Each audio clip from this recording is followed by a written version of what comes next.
धक्का कशाला मारे? त्या साईडला जा. धक्का कशाला मारताय तुम्ही? धक्का कशाला मारताय? धक्का कशाला मारताय तुम्ही? धक्का कशाला मारताय? ही बघा लोकशाही, ही यांची लोकशाही, ही यांची लोकशाही, ही यांची लोकशाही. मारा तुम्ही, मारा आम्हाला, आम्हाला मारा. बघा असे बोलतात हे पोलीस, हे पोलीस, हे पोलीस. आपण काय सांगाल का पत्रकाराला धक्काबुक्की केलेली आहे? खरं तर आज मतदान प्रक्रियेचं वार्तांकन करण्यासाठी ते गेले होते, मात्र पोलिसांनी ज्या पद्धतीनं धक्काबुक्की केली याचं निषेध केलं. आज मी आत्ताच व्हिडिओ बघितला की श्री दीपक कोटेकर हे यांच्यावरती जी धक्काबुक्की झाली त्याचा व्हिडिओ मी आत्ताच बघितला.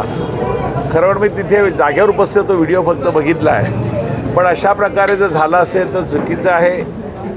पोलिसांनी असं का केलं असं वरिष्ठांना मीही त्यांना विचारायला लावीन. एक पत्रकार हे लोकशाहीचे चौथे स्तंभ आहेत आणि निवडणुकीचं रिपोर्टिंग करण्यासाठी ते आले होते. अशा प्रकारे त्याच्यावर का वागण्यात आलं ह्याची मी चौकशी करण्याची निश्चितपणे पोलीस प्रशासनाला पत्र देईन आणि याची चौकशी झालीच पाहिजे. आणि चुकीचं जर असेल तर पोलिसांना समज निश्चितपणे दिली पाहिजे. सर, खासदार लीना पाटलांच्या पत्रकारांसंदर्भात जी वक्तव्य आहे ते देशभर चर्चेचा विषय असताना ही घटना घडलेली आहे. एकंदरीत या संदर्भात कसं बघताय पत्रकारांच्या सुरक्षेसंदर्भात? मी आत्ता नालासोपारला आहे. मी नालासोपारला भारतीय जनता पार्टीचा छोटासा कार्यकर्ता आहे. महाराष्ट्रात कुठे काय घडतं त्याच्या पडसाद देशात काय उमटतात ह्याचं मी तरी हे काय मूल्यांकन करू शकत नाही. वरिष्ठ आमचे नेते आहेत ते सगळे या संदर्भात बोलतील.